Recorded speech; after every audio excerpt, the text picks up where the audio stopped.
Quiero que vaya a Colosenses 1:28, y es emocionante ver este versículo sobre la iglesia. Y en nuestra introducción a la iglesia que honra a Cristo, la última vez analizamos la identidad de la iglesia. La iglesia son todos los que están unidos en Cristo. La iglesia es el cuerpo de Cristo. La iglesia es propiedad de Cristo. La iglesia es la familia de Dios y la iglesia es la sabiduría de Dios. Y habiendo establecido la identidad de la iglesia, hoy me gustaría considerar el propósito de la iglesia. Así que vayamos a nuestro Dios en oración. Padre, venimos en esta tarde, comenzando este camino, para recordar sus verdades sobre la iglesia, y es nuestra oración, Señor, que usted nos pueda ayudar esa verdad hermosa para la existencia de la iglesia y cómo trabaja prácticamente a través de cómo nos enseñó de su siervo Pablo.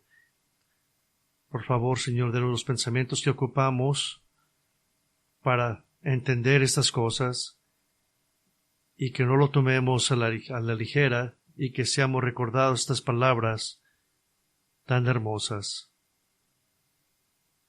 Le pido, Señor, que nos bendiga en esta noche, que nos dé atentos corazones mientras usted nos cambia a la imagen de Cristo y ser más fieles hacia la iglesia. En el nombre de Cristo. Amén. En su conclusión a la gloriosa sección de Romanos sobre el futuro de Israel en Romanos 9 al 11, Pablo hace una amplia exclamación del propósito de todas las cosas y dice en Romanos 11:36, Pablo hablando, porque de Él, por Él y para Él son todas las cosas, a Él sea la gloria por siempre. Amén. Si se hiciera la pregunta, ¿cuál es el propósito de la iglesia? Entonces Romanos 11:36 ciertamente podría proporcionar la respuesta, que es dar gloria a Dios. Me dio mucho gusto oír a Logan decir que el propósito de la iglesia es de glorificar a Dios, y eso es lo que hacemos aquí. En Efesios 1, Pablo da una gloriosa afirmación de la participación de los tres miembros de la Trinidad en la salvación, y da una declaración triple del propósito de nuestra salvación, que luego debe ser el propósito de la unión de todos quienes son salvos. En el versículo 1, la salvación es para la alabanza de la gloria de su gracia. En el versículo 12, nuestra existencia misma es para alabanza de su gloria, y en el versículo 14, nuestra redención es para alabanza de su gloria. Con este giro repetido de una frase, Pablo da todo el propósito de que Dios ha redimido a su pueblo y lo ha formado en esa nueva comunidad. Primero de Pedro 2:9 usa un lenguaje elevado para describir al pueblo de Dios, escogido, real y santo, dice Pedro. Las palabras gloriosas y estas palabras griegas utilizadas para transmitir ese trío de descripciones definen ricamente el pueblo de Dios. La iglesia es elegida, la misma raíz de la palabra traducida como elegida entre otros lugares. La iglesia es real, de la misma raíz que la palabra rey en el Nuevo Testamento. Y la iglesia es santa, la misma raíz de la palabra traducida santo en el Nuevo Testamento. El amor de Cristo para comprar a un pueblo en la cruz es asombroso. La iglesia está formada por un pueblo que una vez rechazó a Dios, pero a quien Dios eligió para ser sus santos reales, escogidos, reales y santos. Esto es irónico considerando la evaluación precisa de Pablo sobre la iglesia. 1 Corintios 1:26 dice, no eran muchos sabios según la carne, ni muchos poderosos, ni muchos nobles, y continúa caracterizando a los cristianos como los necios, los débiles, los viles, los despreciados y los que no son. Pero luego podemos ver que Pablo da la razón por la cual Dios eligió a los más bajos entre los bajos para ser santos reales. Versículo 29 dice, para que nadie se jacte ante Dios. Por tanto, la Iglesia existe para la alabanza del Dios Trino. Por eso existimos, para su gloria. Y tengo un argumento simple esta noche. Que si el propósito de la Iglesia es la alabanza y gloria del Dios Trino, y si Dios ha otorgado tal gracia que seremos llamados escogidos, reales y santos, entonces es lógico que no solo el cristiano debe tener una visión amplia y elevada de la Iglesia, pero debe tomar con grave seriedad el llamado a ser parte de dar la gloria merecida a Dios, cueste lo que cueste. Y este es mi compartir, que nos debe de costar lo que cueste, para ayudar a considerar lo que significa actuar verdaderamente según el propósito de la Iglesia. Quiero remontarnos al año 1902 en el condado rural de Donegal, en Irlanda, un lugar muy hermoso. Fue ahí donde en 1902 nació William James Greer, conocido en su familia como William, pero para todos los demás como Jim, en el seno de una familia de agricultores. Y esa era la expectativa para todos los hijos que nacían a granjeros, que fueran agricultores y se encargaran de ser también agricultores. Pero él era un estudiante excepcional, por lo que en lugar de continuar en la granja familiar como lo había hecho su hermano mayor, recibió 8 años de educación universitaria cuando tenía 21 años. Creció asistiendo a la iglesia presbiteriana local, que al igual que los demás en la iglesia presbiteriana de Irlanda en ese momento suscribía a la confesión de Westminster reformada, pero descubrió que a menudo la experiencia del renacimiento era más asumida que predicada en la iglesia. Era una asunción. En otras palabras, la verdad del Evangelio se había convertido en una reliquia polvorienta que era más una tradición que una verdad firmemente arraigada. Lo que no sabía, sin embargo, era que las raíces de este enfoque indiferente a la verdad ya estaban creciendo profundamente en el suelo de la denominación. Y era básicamente la única iglesia. Y eventualmente Greer decidió dedicar su vida al ministerio del Evangelio, y el curso normal de formación en la denominación sería asistir al seminario en el colegio de la Asamblea Presbiteriana en Belfast. Es lo que todos hacían. Fue aceptado por el presbiterio local en Donegal como estudiante para el ministerio de la iglesia, y la iglesia tenía que aprobarlo para el seminario, pero tenía reservas sobre el colegio de las asambleas por 2 razones. Primero, no estaba seguro de si el seminario compartía la misma convicción ardiente por el Evangelio que él poseía. Y segundo, un profesor que conocía en la universidad lo había alentado en años anteriores hacia el ministerio del Evangelio antes de su conversión real a Cristo. O sea que él sabía que no era cristiano, y eso le resultó muy sospechoso. Entonces solicitó permiso a la denominación para comenzar su formación en la Universidad de Princeton durante 2 años antes de regresar para completar su formación en el Colegio de las Asambleas. Y a principios de la década de 1920, el Seminario Teológico de Princeton todavía era una lumbrera de la verdad, habiendo sido el hogar de grandes teólogos como Charles Hodge, Francis Pratton y B.B. Warfield, y sobre todo a principios del siglo XX fue casa de J. Gresham Machen. Y ellos fueron los que reformaron la soteriología en estas universidades y grandes defensores de la inafabilidad y autoridad de las Escrituras. El momento preciso de los estudios de Greer en Princeton fue de mucha importancia. Greer estudió con el Dr. Machen en otros grandes teólogos durante los años escolares de 1924 y 1925 antes de regresar a Irlanda para completar sus estudios. Él y el Dr. Machen se hicieron amigos y aliados teólogos, y el Dr. Machen apoyaría los esfuerzos ministeriales de Greer en los años venideros. ¿Por qué es tan importante este momento? Quiero que entienda la historia de este hombre. En ese tiempo, Princeton era el gran defensor de todo lo que era ortodoxo, incluida una visión ortodoxa de las Escrituras y de Cristo como plenamente Dios y plenamente hombre. Pero de repente comenzó una batalla espiritual en los dos frentes más familiares para Greer. Primero, en 1926, el Seminario Teológico de Princeton fue atacado por su propia junta directiva. Comenzaron a surgir grandes divisiones y conflictos, y el Dr. Machen se vio cada vez más superado en número en su defensa de la doctrina ortodoxa y de Cristo. Y lo empezaron a atacar más y más personas, y en 1929 la junta directiva de Princeton hizo un cambio catastrófico al dejar de abrazar el calvinismo histórico a la inerrancia de las Escrituras.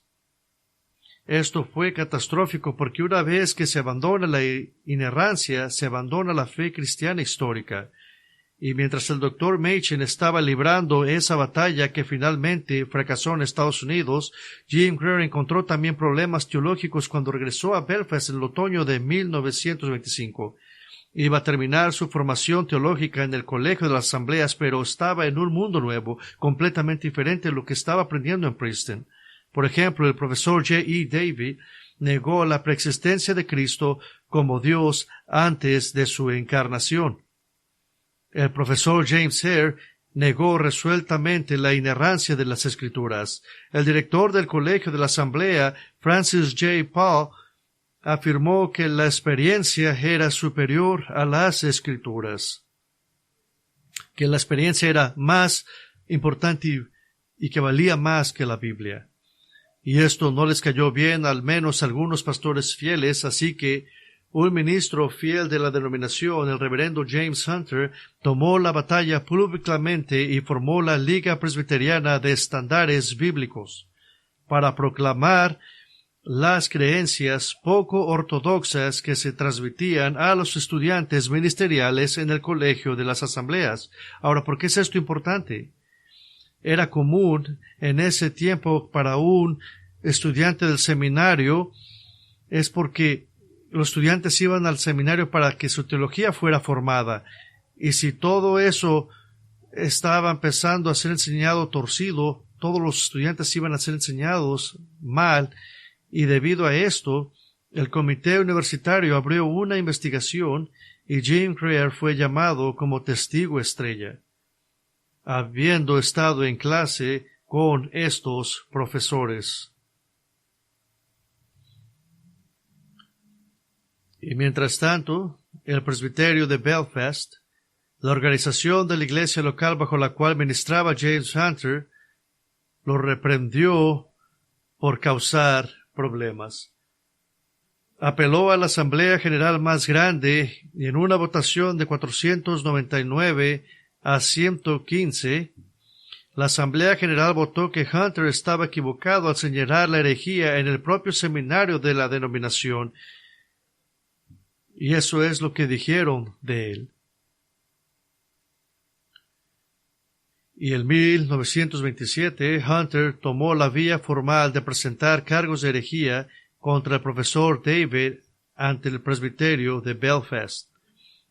El propio David declaró, sin dudarlo, debo decir que hay literalmente cientos de discrepancias y contradicciones directas en el Antiguo y el Nuevo Testamento. Como cristianos no estamos comprometidos con una infalibilidad intelectual ni de Cristo ni de la Biblia. Lo que él dijo fue que Cristo es infalible. El presbiterio local remitió el caso a la Asamblea General y en una votación de 707 a 82, la Asamblea General aprobó el puesto de David y de hecho lo ascendió a director, el jefe del colegio de la Asamblea, y aprobaron todo lo que él enseñaba. Todas esas herejías que él enseñaba, las aprobaron. En otras palabras, 7 de cada 8 miembros votantes de la Asamblea General estuvieron bien con negar la inerrancia de las Escrituras y recompensaron al que dirigió esta revuelta. James Greer había sido el testigo más destacado contra David utilizando las notas de clase que recibió en clase como prueba, y en ese sistema denominacional, si Greer quería alguna vez ser pastor, tendría que ser en la Iglesia Presbiteriana de Irlanda, que acababa de afirmar una visión herética de las Escrituras y de Cristo, y eso dejó a Greer de 24 años con muy pocas opciones, y parecía probablemente que su lealtad a la ortodoxia iba a costarle la oportunidad de ministrar. Volveremos a Jim Greer un poco más tarde. La historia de Greer es importante porque resalta la importancia vital de comprender el propósito de la Iglesia. El seminario teológico de Princeton lo entrenó, pero él miró cómo su iglesia local en su país la había fallado. El seminario teológico de Princeton y la Iglesia Presbiteriana de Irlanda rechazaron simultáneamente una visión centrada en Dios del propósito de la Iglesia y optaron en cambio por votar por la sabiduría y el saber del hombre. La Iglesia existe para alabanza y gloria de Dios. Pero, ¿cómo se resuelve esto en nuestro pensamiento acerca de la Iglesia y cómo funcionamos como cuerpo de Cristo? He predicado sobre este versículo de muchas maneras, pero aquí quisiera compartir de otra manera. Y me gustaría sugerir 3 roles que la Iglesia debe desempeñar para existir para la gloria de Dios. Y se los voy a dar por adelantado. Somos proclamadores de Cristo. Somos proclamadores de Cristo. El segundo rol que tenemos, somos aprendices de justicia. Aprendices de justicia. Y el tercer rol, somos portadores de la verdad. Portadores de la verdad. Proclamamos a Cristo, somos aprendices de justicia y portadores de la verdad. Y voy a quebrar esto para usted en los momentos venideros. Primero, somos proclamadores de Cristo.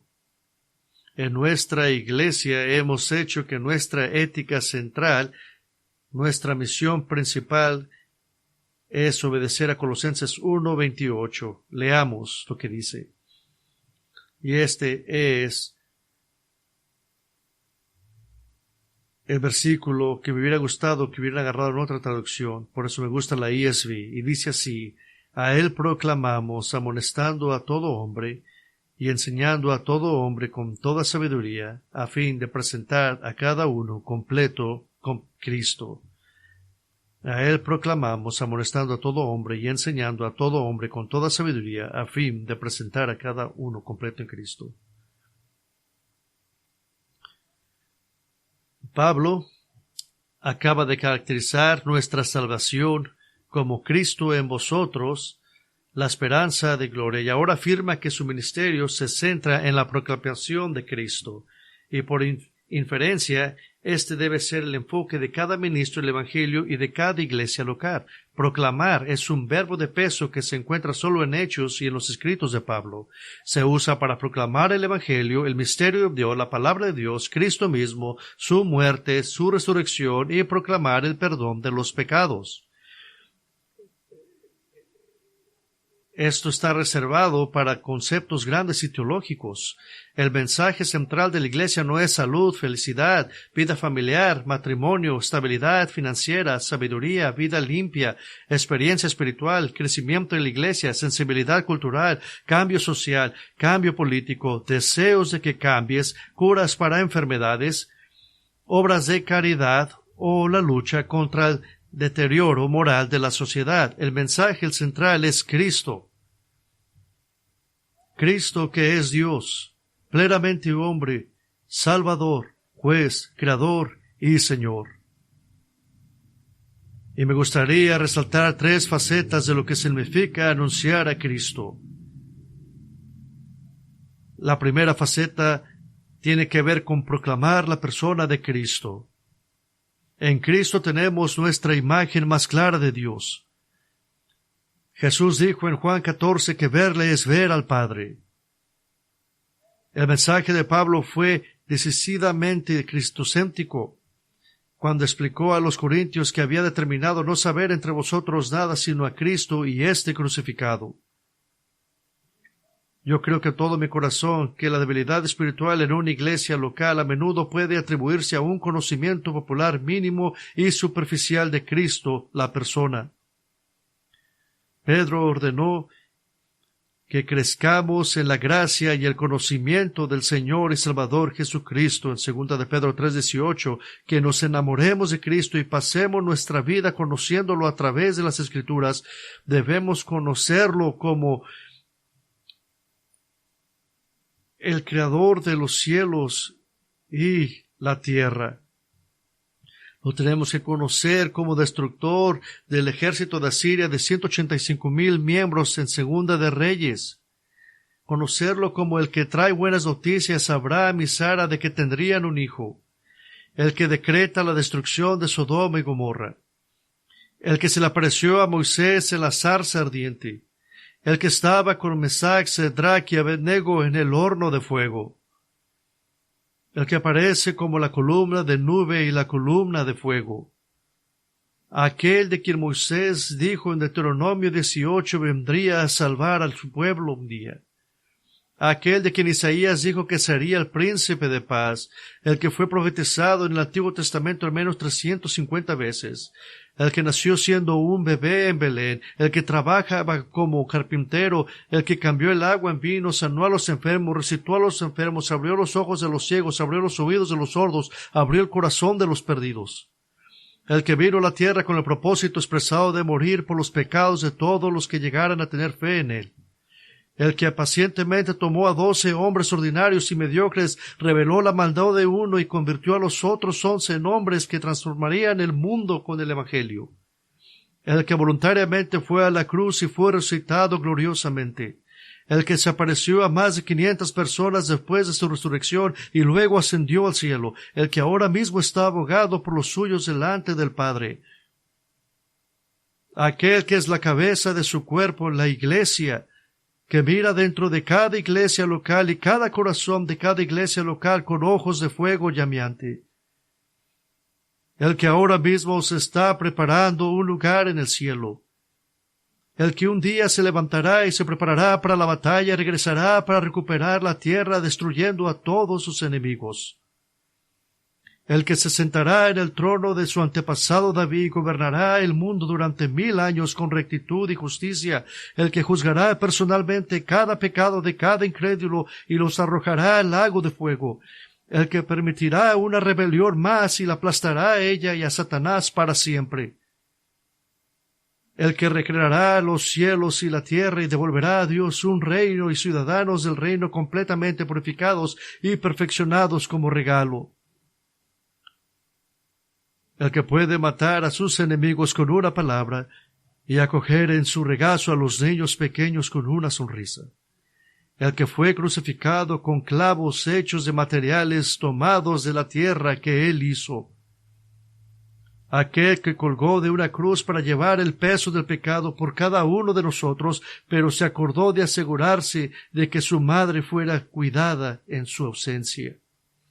El que tomó la mano de una pequeña niña muerta para resucitarla y sostiene a cada creyente con seguridad en su mano hasta que nos diga lo que le dijo a ella: yo os digo, levántate. Tenemos 4 relatos evangélicos de la vida de Cristo, una riqueza infinita de material para conocer a nuestro Salvador y Señor. Conozco una iglesia en la que durante décadas el pastor de más de 40 años ha estado predicando Mateo, Marcos, Lucas y Juan una y otra vez en el servicio dominical por la mañana y por las tardes, ocupándose de otros libros de la Biblia. No es de extrañarse que hayan alcanzado a miles con el Evangelio y hayan plantado muchas otras iglesias, porque están enamorados de la persona de Cristo. La iglesia local debe decir a sus líderes lo que los gentiles le dijeron a Felipe en Juan 12:21, Señor, queremos ver a Jesús. La segunda faceta tiene que ver con proclamar el Evangelio de Cristo. Proclamando el Evangelio de Cristo. Dedicaré un mensaje completo al Evangelio más adelante en esta serie, pero Cristo y el Evangelio están conectados, por así decirlo. No debéis proclamar uno sin el otro. El mensaje de la cruz es importante y es imposible sin Cristo. Él ha pagado por el pecado de todos los que se arrepienten humildemente y lo han abrazado a Él por fe. El Evangelio debe saturar la predicación y la enseñanza y debe ser el enfoque central de todo ministerio en la Iglesia. Todos los ministerios deberían de estar saturados con esta verdad, y la Iglesia debería proclamar el Evangelio a los más ancianos de nuestros santos para que puedan hacer el camino final a casa con confianza elegante y gozoso con su Salvador. El Evangelio motiva nuestra santificación e impulsa nuestro evangelismo. Cada invitado debe escuchar el Evangelio y recibir oportunidades para leer o escuchar más.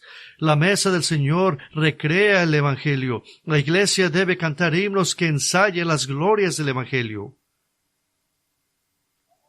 Y todo esto llevará naturalmente al pueblo de Dios a ser proclamadores del Evangelio dentro de sus propios hogares y en sus esferas de influencia en el mundo. Proclamando la palabra de Dios. Hay una tercera faceta que tiene que ver con proclamar la palabra de Cristo. Los pastores de la iglesia local deben ocuparse de ayudar a sus miembros a ganar impulso en la comprensión de todo el consejo de Dios. Ese es su trabajo de ellos. Esto implica cuidado, tiempo, mucho estudio, esfuerzo, planificación y dedicación. Este compromiso exige precisión académica combinada con un pastoreo amable. ¿Cuántos cristianos están débiles espiritualmente bajo pastores que solo usan la Biblia como trampolín para un mensaje devocional superficial y centrado en el nombre semana tras semana? Tómate un momento y considera esto. Jesucristo, el Rey de todos los reyes, recibe el título de la palabra de Dios en Juan 1:1. El Logos de Dios, la palabra de Dios. Está tan asociado con el conocimiento de Dios que a Jesús se le llama literalmente la palabra. En otras palabras, si tomas las Escrituras a la ligera, estás tomando a Jesús a la ligera. Así que el deber principal de los pastores de la Iglesia de Dios es enseñar las Escrituras a un nivel elevado. Y si pudiera insertar un editorial experimentado en este punto, los grandes hombres de Dios de la historia de la Iglesia se reirían de la idea de que un pastor esté proclamando fielmente la palabra de Cristo con un sermón de 25 a 30 minutos por semana. Se reirían de eso. Pablo dijo, ser fuertes en el Señor y en la fuerza de sus fuerzas. Eso es lo que dice Efesios 6:10. No apenas sobrevivimos espiritualmente con pan y agua, escasamente. Así que tenemos que existir para la gloria de Dios. Y somos proclamadores de Cristo. Y somos aprendices también de justicia. Colosenses 1:28 continúa diciendo, amonestando a cada uno y enseñando a cada uno con toda sabiduría, a fin de representar a cada uno completo en Cristo. Pablo presenta 3 acciones verbales que definen lo que significa ser aprendices de justicia: amonestar, enseñar y presentar. Y vamos a usar esto para aprender lo siguiente. Primero, vamos a hablar de amonestación. Amonestar habla de advertir acerca de evitar o cesar cualquier acción impropia de una creyente en Cristo. Es una palabra griega compuesta que significa hacer que algo permanezca en tu mente. Se refiere a corregir tu pensamiento, el cual luego corrige tus acciones. Colosenses mismo está lleno de advertencias y amonestaciones con consecuencias implícitas por ignorarlas. Le voy a dar una lista corta. Capítulo 3, del 1 al 4, deja de ser tan mundano. 3, de 5 a 7, deja de ser sexualmente inmorales e impuros. Capítulo 3, 8, deja de enojarte y ser pecaminoso con tus palabras. El 3:12, empieza a ser compasivo y amable. Capítulo 3, 13, dice ser eternamente pacientes unos con otros y perdonar continuamente. Colosenses 3:16, que su adoración esté centrada en Cristo y no en el hombre. Capítulo 3:17, agradezcan continuamente. 3:18, esposas, sométanse a sus maridos. 3:19, los maridos amen a su esposa. Versículo 20, los hijos obedezcan a sus padres. 21, padres, no provoquéis a vuestros hijos. 22, obedece a quienes tienen autoridad sobre ti. Capítulo 4:1, trata a aquellos sobre quienes tienes autoridad con bondad y justicia. Capítulo 4:2, orad todo tiempo. Capítulo 4:3, apoye y llore diligentemente por la obra del Evangelio. 5 y 6, trata a los incrédulos con tal sabiduría y gracia que te pregunten acerca de las verdades del Evangelio. Eso es mucha amonestación, muchas advertencias, y en muchos sentidos, la prioridad de amonestar y advertir se ha perdido en la predicación evangélica, probablemente porque no hace cosquillas en los oídos del oyente.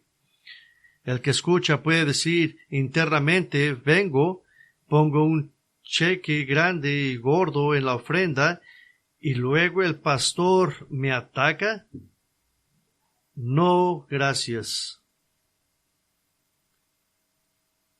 Pero tú que conoces el gozo de crecer en Cristo, comprendes la necesidad de esta amonestación. Y todos la tenemos que tener. ¿Sabe qué es lo más horrible de oír un mensaje que trae amonestación? Es predicar un mensaje porque todos ustedes esperan que yo lo viva. Las advertencias del púlpito y de los pastores de la iglesia deberían resonar en sus mentes al llegar cada día a la encrucijada de la elección de actuar como Cristo o actuar como Adán. Y queremos que constantemente nuestros pastores nos estén amonestando.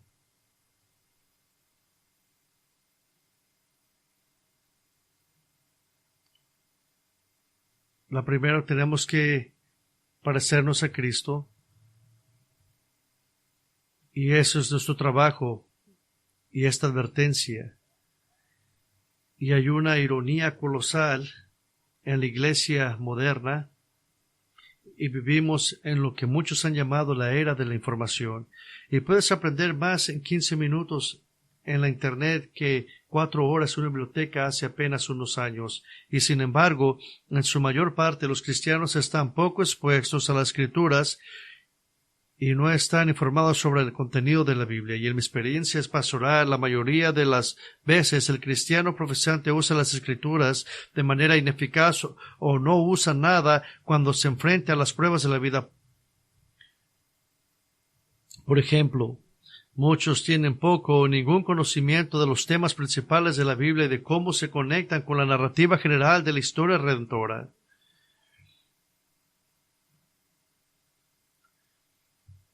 Las Escrituras a menudo se describen como creencias, principalmente como una serie de historias con moraleja, como fábulas e historias. El Antiguo Testamento parece una saga oscura y misteriosa parecida a la novela del Señor de los Anillos. Rara vez los cristianos pueden demostrar una comprensión de los principales pactos de la Biblia y las implicaciones para nosotros hoy.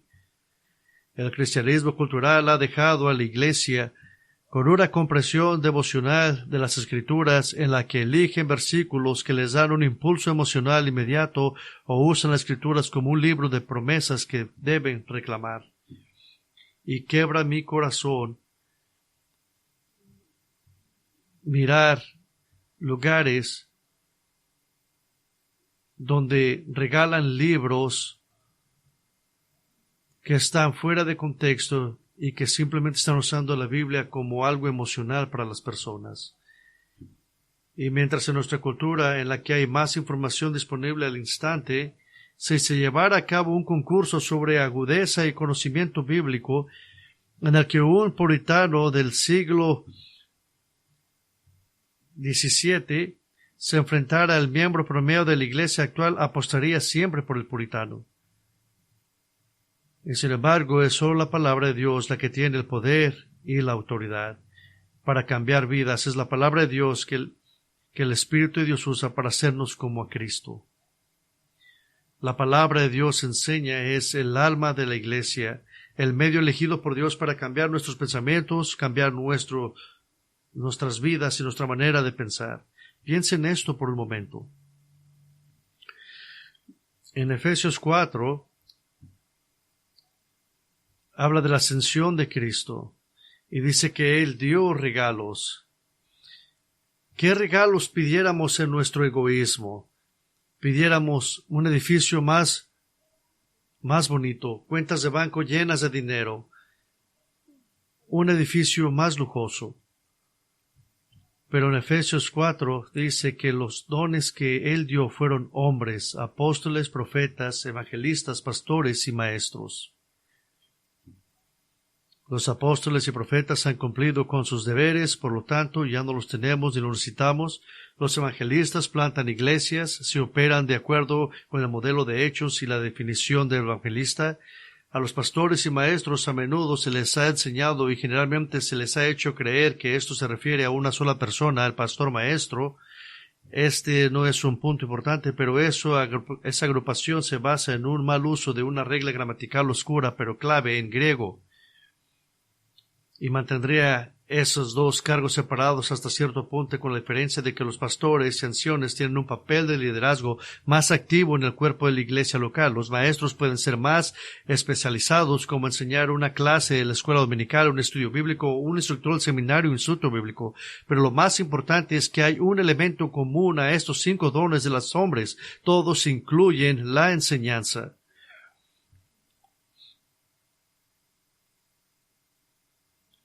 Puede haber maestros que no sean pastores, pero nunca debe haber un pastor que no sea maestro. Este es el don calificado requerido para 1 Timoteo 3 y Tito 1, un corazón para impartir la verdad de Dios a otros y la habilidad para hacerlo. Y ahora, cuando un creyente no ha estado bajo enseñanza sustantiva y luego puede ser un proceso abrumador de adaptación y aprendizaje y crecimiento.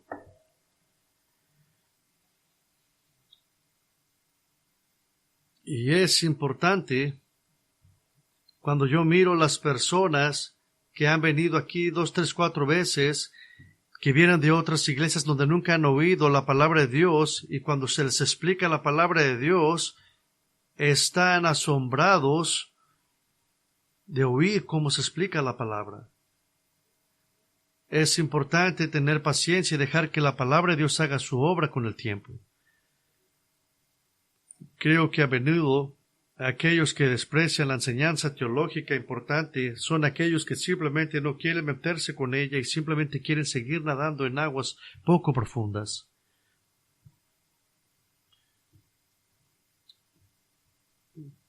Proclamamos parecerse a Cristo a través de amonestar y enseñar. Y eso es lo que la Biblia dice como que es la definición de predicar. Y cuando el creyente no se le predica continuamente, no simplemente se está perdiendo la iglesia, sino también de la falta de la producción de la semejanza de Cristo en su vida. Rechazo la idea de aquellos que dicen, no, yo no simplemente puedo leer la Biblia en mi casa. No, yo les digo a ellos, ocupa la predicación. Y por más que tenemos la tecnología, no hay sustituto para estar en un mismo cuarto que están siendo impactadas igualmente y transformadas por el Evangelio y la palabra de Cristo. Simplemente no hay sustituto para eso. Y debemos fijarnos en el destinario de esta predicación. 3 veces en Colosenses 1:28 Pablo indica todos, es decir, todos sin distinción. Es un poco inusual que Pablo use el singular en lugar del más general, todo el pueblo. Señala, indicando que cada persona debe prestar atención a la amonestación y enseñanza.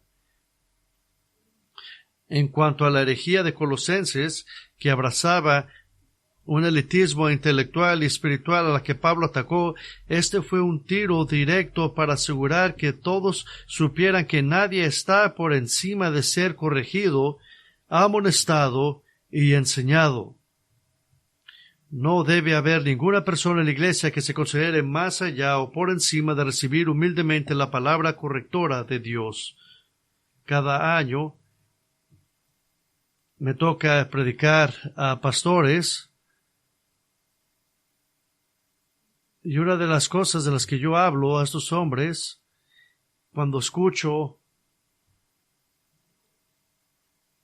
los ataques de los miembros de las iglesias a los pastores, que siempre deciden hacer sus propios grupos y quieren atacar al pastor porque quieren empezar un grupo aparte de la iglesia y empiezan a mirarse diferente de la iglesia y no se miran igual de la iglesia, que ya no ocupan el pastor y empiezan a acusar a los pastores de que son pastores de todos, pero menos los pastores de ellos. Y he experimentado eso con pastores que me platican estas cosas, que en el momento que ordenan a un anciano, ese anciano decide ya no querer crecer y ser puesto a la palabra. Pero Pablo dice que todos deben estar expuestos a la palabra y enseñanza. Pasa con amonestación, con enseñanza, y también pasa con la presentación. Pablo quiere presentar a todo hombre completo en Cristo. Esto pinta un cuadro de la presentación de los creyentes a Cristo como un desfile al final de la era, cuando nos presentemos ante el Señor para que nuestras vidas sean evaluadas, no para salvación, sino para recompensa. Primera de Corintios 3:11 habla de esta fundación de edificar sobre el fundamento de Cristo con obras que importan, cosas eternas que perduran. Para Pablo, su motivación para advertir y enseñar era este día de presentación, un día de jactancia en la santidad que se había formado en las vidas de los creyentes que él pastoreaba. Escribió a los tesalonicenses: ¿quién es nuestra esperanza, nuestro gozo, nuestra corona de gloria? ¿No sois también vosotros delante de nuestro Señor Jesús en su venida? Porque vosotros sois nuestra gloria y alegría. ¿Qué está diciendo Pablo aquí? Es simple. Y todos han sido niños y entienden esto. Usted tiene 5 años y usted arma algo, un juguete, ha hecho algo con sus propias manos y todo el tiempo usted está pensando: no puedo esperar para enseñárselo a mis padres.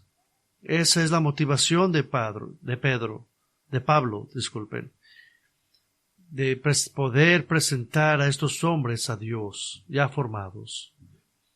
Presentar a cada hombre completo en Cristo es una rica idea que el inglés no capta del todo. Esta palabra, teleos, generalmente se traduce maduro y algunas traducciones usan perfecto. Probablemente el mejor sea llegar a un punto intermedio. Maduro es demasiado débil y perfecto es demasiado fuerte. Perfecto implica haber alcanzado la impecabilidad en esta vida, mientras que maduro es demasiado relativo, que lo estamos haciendo un poco mejor que otros cristianos que nos rodean. Ser teleos es estar completamente indiviso en su orientación hacia Dios. Ser teleos incluye tus atributos y positivos, todas las formas en que obedeces al Señor y le das gloria, honra y adoración a Dios. Y ser teleos incluye que tus atributos negativos, las formas en que manejas tu pecado y las áreas de santificación que no están a la altura del estandarte de Cristo. El pecado no se explica, sino que se arrepiente, porque el que es teleos está motivado a arrepentirse y conquistar. Esta no es una idea vaga de crecimiento espiritual, sino vivir tu redención en Cristo en la vida personal, familiar y corporativa. La plena realización de teleos solo será el último día, cuando seamos plenamente santificados al ver a Cristo. El apóstol Juan nos dio el estándar de teleos en 1 de Juan 2:6.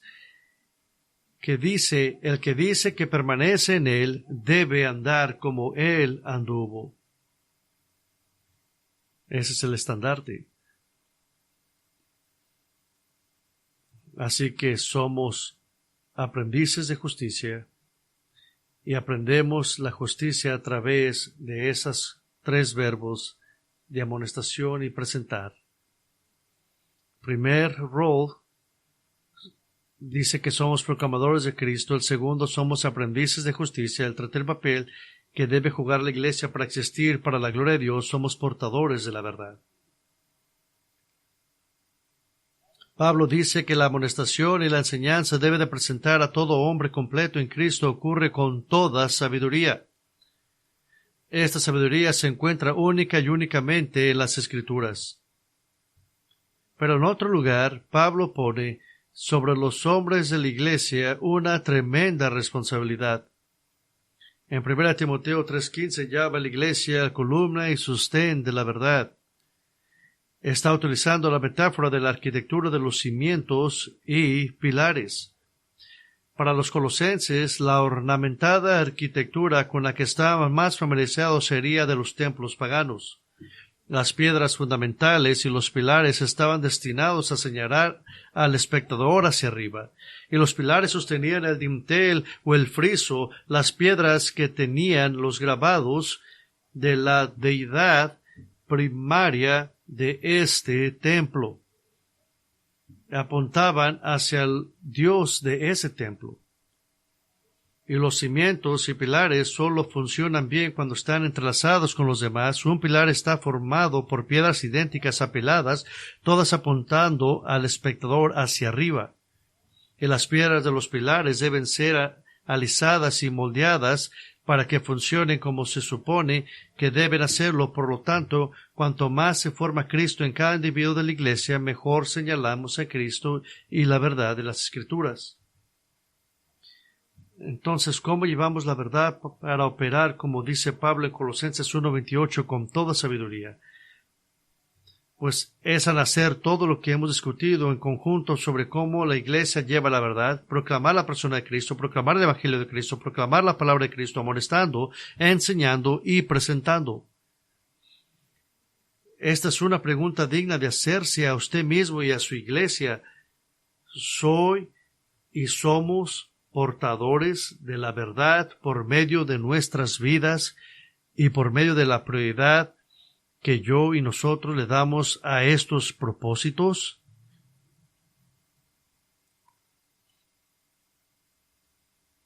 El gran reformador John Knox fue un portador de la verdad. A partir de 1555, el reformador francés Juan Calvino dio la bienvenida a refugiados británicos protestantes, la mayoría de los cuales oían de la reina María I, conocida como la Sangrienta María, quien martirizó a cientos de hombres, mujeres y niños en nombre de la protección del catolicismo romano. Y el más notable entre ellos fue John Knox, quien llevó el calvinismo de regreso a Gran Bretaña, enseñando y predicando la soberanía de Dios en la salvación. Y presbiterianos escoceses que más tarde huyeron a Estados Unidos y Canadá en el siglo XVII, llevando una firme creencia en la independencia civil y religiosa del control gubernamental heredada de Knox y sus enseñanzas. El principal enemigo religioso de Knox, como todos los reformadores de su época, era la Iglesia Católica Romana. La Iglesia Católica Romana era para Knox el mismísimo Satanás. El historiador de la Iglesia William Blakey escribió que Satanás era el jefe invisible de ese ejército, la Iglesia Católica Romana, el director invisible de todas sus crueles maquinaciones contra la verdad y todos sus amigos. Y Knox creía que su llamado y el de los ministros fieles del Evangelio era mantener un conflicto mortal con el príncipe de las tinieblas.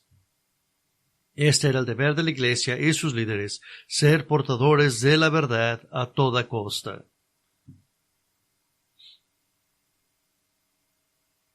Ahora, quiero volver a Jim Greer,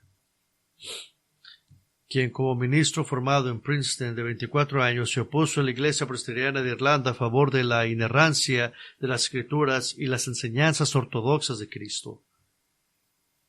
Esto lo dejó con pocas opciones en 1926. La Liga Presbiteriana de Normas Bíblicas, que había sido fundada por James Hunters para concienciar al público sobre la herejía del seminario de la denominación, ahora comenzó a utilizar el edificio de 15 College Square East en Belfast como oficina de la Liga y como pequeña librería para la difusión de obras doctrinales sólidas. En años posteriores, The Evangelical Bookshop, como llegó a ser conocida, se convertiría en uno de los principales distribuidores locales de obras antiguas poco conocidas a casi no disponibles como obras de puritanos del pasado. Pero para Jim Craig, la librería evangélica se convirtió una parte importante del trabajo de su vida, y en 1927 renunció como miembro y ministro de la Iglesia Presbiteriana Irlandesa y se dedicó por completo al desarrollo de la librería evangélica para llevar la verdad del Evangelio y las Escrituras a manos de tantos creyentes como fuera posible. Pero era un predicador y pastor talentoso, y hasta 1942 Jim pastoreó 2 iglesias diferentes simultáneamente. Además de publicar la revista evangélica irlandesa de la Liga todos los meses, y por cierto hizo todo esto en su bicicleta. Estaba justo en el centro del problema que ahora enfrentan muchos presbiterianos. El seminario estaba produciendo predicadores que no creían en la plena deidad de Cristo ni en la inerrancia de las Escrituras. Muchos querían que sus iglesias volvieran a la ortodoxia, pero eso no iba a suceder. Estaba el seminario poniendo gente que no era salva en los púlpitos de las iglesias. Y muchos de los creyentes, la gente normal en las iglesias, querían que la iglesia regresara a la verdad. Así que en octubre de 1927 se formó una nueva organización eclesiástica, la Iglesia Evangélica Irlandesa, con Jim Craig en el consejo fundador. A finales de 1927 se habían formado 3 congregaciones y en los años siguen abiertas. Y en la década de 1950 el compromiso de la Iglesia Evangélica Irlandesa con libros de calidad para su pueblo estaba dando grandes frutos. Que la gente tenía que entender que eran portadores de la verdad, y la librería evangélica que aún se encontraba en su ubicación original de 15 College Square East en Belfast ahora se había hecho conocida en todas las islas británicas como el lugar para conseguir grandes obras teológicas cristianas del pasado menos conocidas, y su revista ahora tenía lectores en Australia, Nueva Zelanda, Países Bajos, Estados Unidos, Canadá, Escocia, Sudáfrica y Suecia. Y recuerde, esto era cuando usted mandaba una copia física a aquel que la quería leer. Y uno de los suscriptores más fieles fue el pastor de la capilla de Westminster en Londres, el eminente Dr. David Martin Lloyd-Jones. Él quería mucho esa revista y todo lo que ellos estaban haciendo. Y en 1958, 2 miembros de la iglesia de Lloyd-Jones formaron un fideicomiso en asociación con la librería evangélica para elevar el impacto de los tipos de materiales que publicaba la librería. 3 hombres, Jim Craig, Martin Lloyd-Jones y un colega de toda la vida de Craig, profesor John Murray, formaron el primer liderazgo del fondo ahora llamado The Banner of Truth Trust. Hoy, el principal editor de recursos puritanos y reformados en todo el mundo. Y todo esto sucedió porque unos pocos hombres declararon que defendería la verdad de la inerrancia de las Escrituras y la deidad de Cristo en medio de un mundo religioso que rechazaba la verdad. A nivel de los seminarios y los líderes de la iglesia serían portadores de la verdad. Y ahora podrías preguntar la pregunta obvia, ¿y yo? Soy simplemente un miembro común y corriente de la iglesia. Trabajo, pago mis biles, sirvo en la iglesia, no soy nadie en el reino. ¿Cómo pudiera hacer yo esto? Y sí, es emocionante oír hablar de hombres fieles como Jim Craig, James Humphrey, John Knox, y probablemente ninguno de nosotros tendrá ese nivel de impacto en la causa de Cristo para su iglesia. Pero tengo esto en cuenta. El solo hecho de que conozca esta información le convierte en un portador de esta verdad para toda la vida. Es parte de quien eres ahora, no puedes hacer eso. Y todos vosotros sois necesarios para tener ese impacto y son necesarios para cumplir este propósito. Pablo lo dijo de esta manera en 1 Corintios 12:20. pero ahora somos muchos miembros, pero un solo cuerpo, y el ojo no puede decir a la mano, no te necesito, nuevamente de la cabeza a los pies, no te necesito, al contrario, cuánto más es que a los miembros del cuerpo que nos parecen más débiles son necesarios, y a los miembros del cuerpo que nos parecen menos honorables, a esto les damos mayor honor, y a nuestros miembros menos presentables se les hace más honorables, mucho más presentables. Esta semana en la conferencia de los pastores fue un gozo haber escuchado a pastores decir lo que Cristo ha hecho, y oí una historia que quiero compartir con ustedes de un hombre que era un pastor de los jóvenes hace muchas décadas atrás, y dijo la historia de un niño que estaba en su casa y que puso una pistola en su cabeza, y de una manera u otra este pastor fue y habló al niño, y el niño llegó a dar su vida a Cristo, y el niño fue a la iglesia, fue discipulado, y él se hizo policía en una ciudad muy grande, y fue conocido como cristiano, como un cristiano, como un policía que era cristiano y podía tratar con cualquier situación, y lo mandaban cuando había situaciones o problemas en las casas, y eventualmente fue un policía que entrenó a otros policías para tratar con situaciones problemáticas. Y cuando le preguntaron cuál había sido el momento crítico de su vida, porque él no era un pastor, él no era nadie grande, él simplemente era un hombre ordinario, él respondió,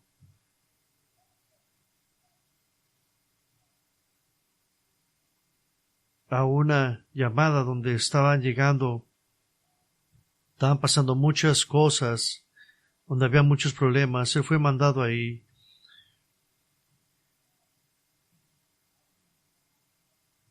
Y los vecinos estaban enojados con esta familia que vive en esa casa. Y así que este policía cristiano, que cuando era joven se había querido quitar la vida, tocó a la puerta de esta casa, y una mamá abrió la puerta con dos niños chiquitos, y el oficial le dijo lo que los vecinos estaban expresando, y ella le dijo al policía que su esposa había muerto, y estaba compartiendo cómo su esposo había muerto, y él tenía un escritorio y ya no sabía qué hacer, y estaban muy descuidados y nadie los estaba ayudando. Así que el oficial dijo, ¿cómo te puedo ayudar? ¿Cómo te puedo servir? Y él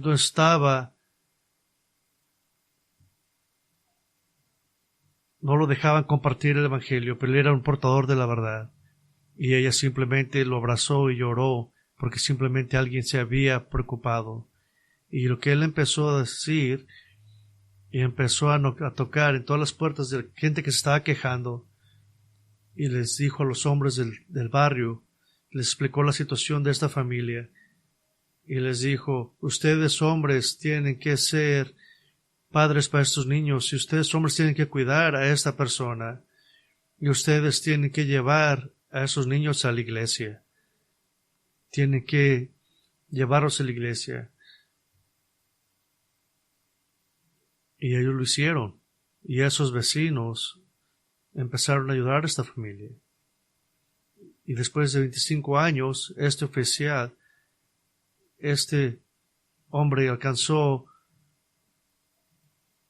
un puesto muy grande en la policía y agarró una carta un día de esos niños. Usted no sabe lo que pasó, pero el vecindario nos llevó a la iglesia, a mi mamá, y venimos a la fe de Cristo. Y muchos en el barrio entregaron su vida a Cristo, y ahora yo soy un policía. Ese hombre llevó la verdad, que simplemente pudo haber sido llevado por una persona que conocía la verdad. Cambió personas, su comportamiento. No sobreestimes su poder en Cristo simplemente por vivir su vida cristiana. Si usted es un proclamador de Cristo, si usted es una persona que quiere aprender justicia de Dios y usted quiere ser un portavoz de la verdad, entonces usted tiene la responsabilidad de dar la gloria a Dios y ese es el propósito de la iglesia. Oremos. Padre, que hagamos lo que usted nos ha mandado hacer, que le traigamos honra y gloria, que no avergoncemos el nombre de Cristo. Oramos, Señor, por todos aquellos de esta iglesia que están trayendo vergüenza a su nombre. Deles esa responsabilidad en sus hombros de empezar a ser proclamadores de la verdad, cargadores de la verdad. Y si a usted le place, Señor, y eso es mucho de pedir de mi parte, pero si usted pudiera ayudarnos a nosotros aquí en este grupo local de creyentes que se juntan aquí, que si usted nos ayuda a ser fieles en esa manera para dar la gloria y honra a usted, yo le pido, Señor, que nos use más allá de nuestra imaginación, alcanzar a aquellos que conocemos, nuestros amigos del trabajo, vecinos, que podamos estar juntos para su honra y para su gloria. Se lo pedimos con humillación y expectación, que usted, Señor, glorifique su nombre en esta iglesia, porque ese es nuestro propósito. En el nombre de Cristo y en su nombre. Amén.